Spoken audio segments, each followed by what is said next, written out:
is authentic. Here it is. 911 location of your emergency. Something is happening. Something happened in our house. We don't know what. What is the address of the emergency? 1122.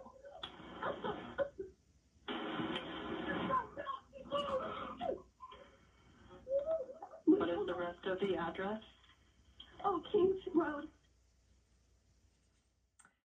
Okay, as of this recording, we've only got about 30 seconds of that Idaho 4 911 call. I'm not sure why we only have 30 seconds of it, but Gry Hughes of Gry Hughes Investigates just appeared on Ashley Banfield's show named Banfield, and perhaps they will put up his entire appearance on YouTube.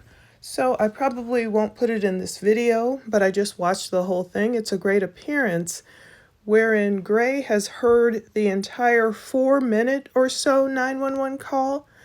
And so we get to hear what the differences are between the transcript and the 911 call. Apparently, at some point in there, in the version that Gray has heard, someone says something like, "Poor Kaylee."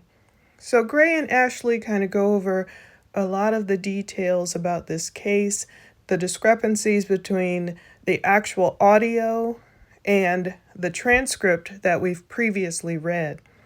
I'm not sure, perhaps the entire call will be released. I don't know when. I don't know why the whole call hasn't been released yet, but keep checking and we will see. It's hard to listen to. We can tell whoever voice that is, they are terrified, and it's heartbreaking.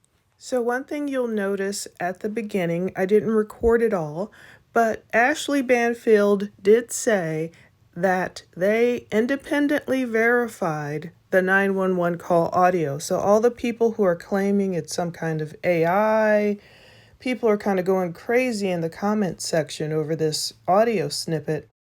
According to Banfield, it is legitimate.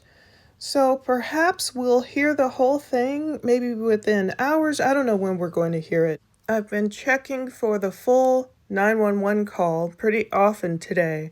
And previously, many of us have put in FOIAs and public records requests for a lot of this information regarding this horrific case. And a lot of us have been denied, or there's the gag order, or we were told since it's still under investigation. So I'm not sure about what stuff is being released. I am grateful Judge Hippler is being more open with this case.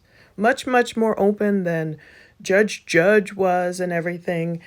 Again, I agree with Gray. He spoke with Ashley Banfield saying he believes it should have been released a lot earlier. And a lot of people feel the same way, because I think a shadow of doubt was cast upon the surviving roommates because this 911 call was shrouded in so much mystery.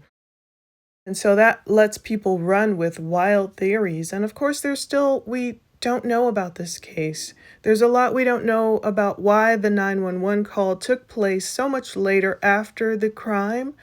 And so the more that's exposed, the more it helps people make up their minds and just get a correct understanding and viewpoint of this case. But I'm glad Ashley Banfield said it was authenticated, so at least people can stop calling it AI by now. It is interesting to hear the 911 operator, the dispatch taker's voice. It is very monotone. She's all business, and I know some people don't understand that sound of when it first comes on and it declares the date. A lot of that stuff is computer driven, but that doesn't mean the actual call itself is fake or not, or AI or anything like that. But the dispatcher is all business, and of course, as they are taught to be, they're taught to look past all the emotions that they're hearing and get the actual facts. They need to know address, name, what happened. And so it'll be interesting when it can be fully released to hear this entire heartbreaking call for help. And of course, it's still shrouded in a mystery as to why it took so long. I mean, it truly probably was a frozen shock phase. Oh, and another thing Ashley and Gray disputed over, like Gray said, the court papers say that eventually Dylan did run down to Bethany's room. And Ashley was kind of insistent that Dylan never left her room. She's trying to say,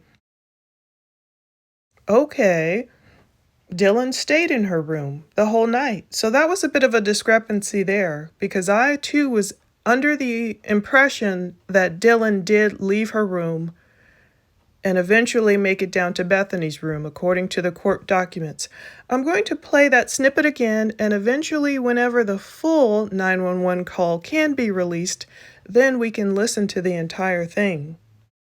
We don't know the mystery behind why we can only hear 30 seconds, but either way, it's a tragedy to hear someone like the worst day of their life. And the other things that Gray and Ashley spoke of was perhaps the person who actually did discover the body, maybe Xana's body first, was trying to protect the girls from the horrific scene. And maybe that's why that person didn't, scream, "Oh my God, look at all this blood," or, they didn't go into horrific details about what they were actually witnessing. What Gray heard was someone saying, "What?" Perhaps as if that person was standing farther back, not seeing the full picture. Is authentic. Here it is. 911 location of your emergency. Hi, something is happening. Something happened in our house. We don't know what. What is the address of the emergency? 1122.